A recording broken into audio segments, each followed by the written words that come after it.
ஒரு அழகான கிராமத்தில் தேவ் என்ற சிறிய குழந்தை வாழ்ந்து கொண்டிருந்தான்.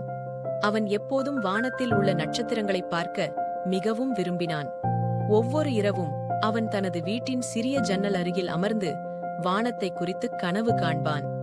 இவ்வளவு அழகான நட்சத்திரங்கள், இந்த நட்சத்திரங்களைப் போல நான் பறக்க முடியுமா? அந்த இரவு மிகவும் மாயமானது. வானத்தில் மின்னும் நட்சத்திரங்கள் ஒன்றுடன் ஒன்று பழகிக் கொண்டிருந்தன. தேவ் வானத்தை பார்த்தபோது திடீரென்று ஒரு பிரம்மாண்டமான மின்மினி நட்சத்திரம் அவன் அருகே வந்தது. மின்மினி நட்சத்திரம் நன்றி சொல்லி, தேவ், உன்னுடைய கனவுகள் என்னை நெருங்கியிருக்கின்றன.